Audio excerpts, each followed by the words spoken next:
The project we're working on here is to get robots and humans to collaborate. The big picture here is that humans and robots have different strengths. And what we'd like to do is to exploit what humans are good at, exploit what robots are good at, and then somehow combine this in a way that neither robot or human could be doing on their own.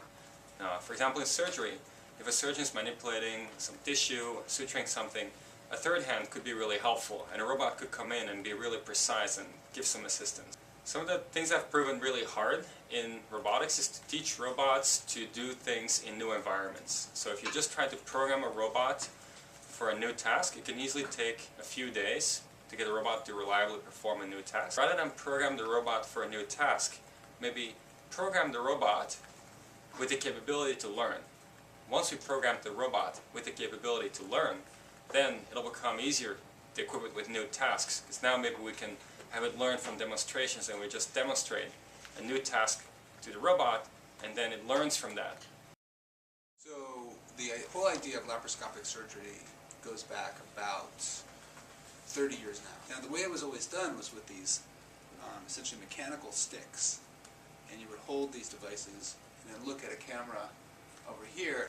A company called Intuitive came out with a robotic version. That allows the surgeon to sit comfortably at a station working like this, doing the operation, and then the robot basically mirrors exactly what the surgeon's motions are a few feet away. One thing that's missing, though, is the ability to have them somewhat controlled automatically. So an example is suturing. You have to do lots of little stitches, and that can be exhausting. So our idea is to have the robot help out, to assist in subtasks like suturing. We're very excited about that goal, basically, by, as Peter said, to train the robot by watching human experts, expert surgeons. What I'm doing is looking at what controller to use, how to use it best, and using that in the data collection process. There's a human interfacing with the machine using this haptic device. You have these pens, right? I mean, they have buttons on them, you move them around, and as you move them around, they move the robot arms around. So my role on this project is sort of twofold. There's the work that I'm doing with the robot itself to get it up to speed as a research platform, and then additionally the research that I'm doing into iterative learning and control for robotics.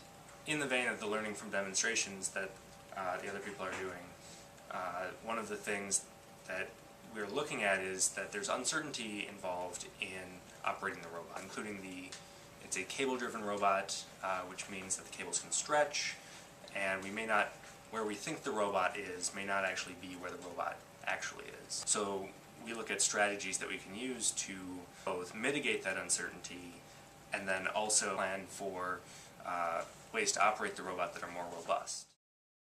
My role in the project is I'm looking at breaking these demonstration trajectories up into small little pieces and then building up a library of little demonstration pieces. Now, if you want to do something new, you have some idea of what you might expect. You say, okay, do a little bit that you know you can do, then do another little bit, a different little bit that you can do. If you just keep doing that, then you might end up at the data that you want. You should note that expert surgeons